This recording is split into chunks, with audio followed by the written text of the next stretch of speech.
Okay, quick thought experiment. What if you weren't Homo sapiens? What if the species that went extinct 40,000 years ago was us? And the ones still around today, driving cars, texting, going to work, that was them. Sounds like a joke, right? But it almost wasn't.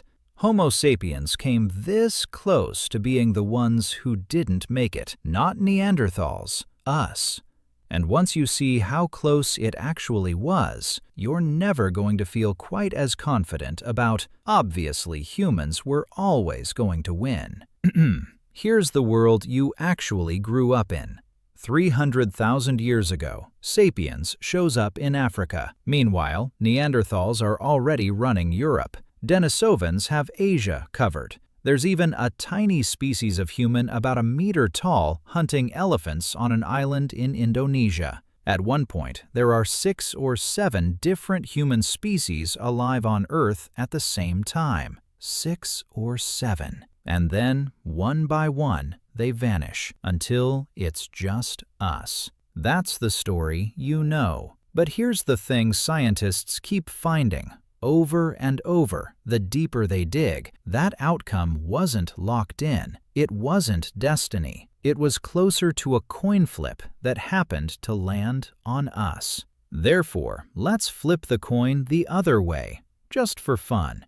Let's actually walk through what would have happened if the coin landed on them. About 74,000 years ago, a volcano in what's now Indonesia erupts. Not a normal eruption, a super volcano. Ash blocks out the sun for years. Temperatures crash. Food chains collapse worldwide. In the real timeline, this hit sapiens hard. Genetic evidence says our entire species may have dropped to just a few thousand people. A few thousand. That's it. That's how close it got. But now, imagine it goes slightly differently. Neanderthals had already survived actual ice ages, real, sustained, centuries-long cold.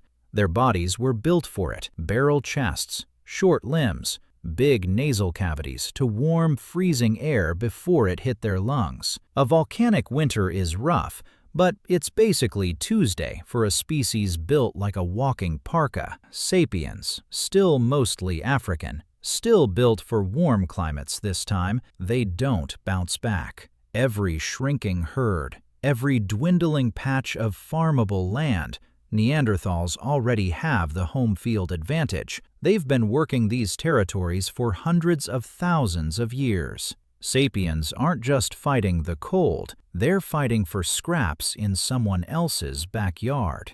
And honestly, once you start looking at it, Neanderthals had a lot more going for them than pop culture gives them credit for.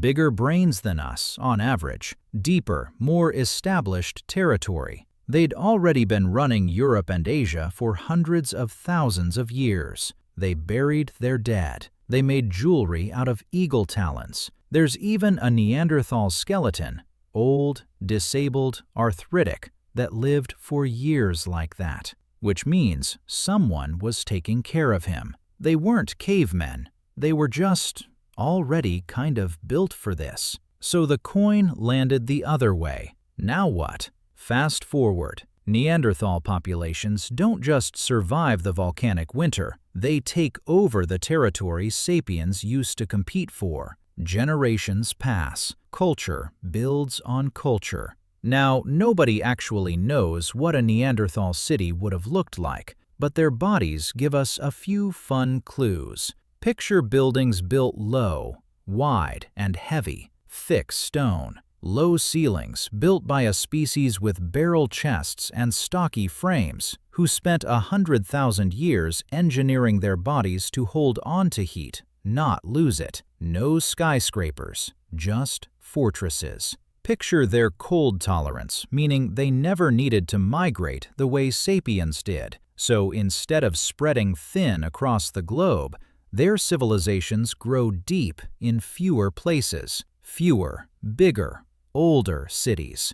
Dense, layered. The same city built on top of itself for 100,000 years. And picture their tool-making instinct, the same one that gave us eagle talon jewelry, scaled up. Not chasing bigger, chasing better made, fewer inventions. Each one refined for centuries before anyone bothers replacing it. Same milestones we hit: farming, writing, cities, empires, just built by hands a little stockier than ours, in a world a little colder, a little slower, a little more permanent.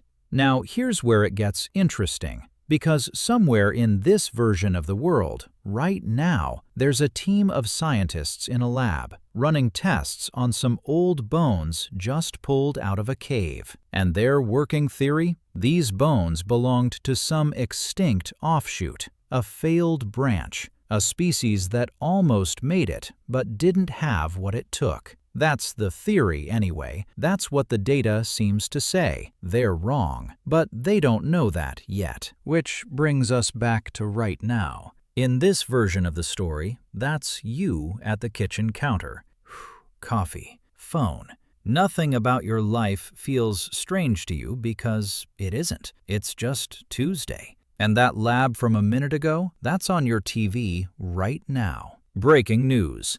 Scientists just confirmed it. The skull they've been examining this whole time, the failed branch, the one that didn't have what it took, it's not some offshoot, it's yours. If your brain just did a little double take, that's the good kind. Stick around, because this isn't even the wildest branch this could have taken. So here's the fun and slightly humbling part. Somewhere in this version of the world, a scientist is holding a skull that isn't theirs, turning it over, wondering what kind of world you might have built if things had gone just a little differently. You didn't lose because you weren't good enough. You lost because once, a very long time ago, the wind blew the wrong way. Anyway, that's what if you weren't the one who made it. Let me know down in the comments which species you'd want to win instead. I read every one of them. And if coin flips of history is your thing, that's kind of the whole channel.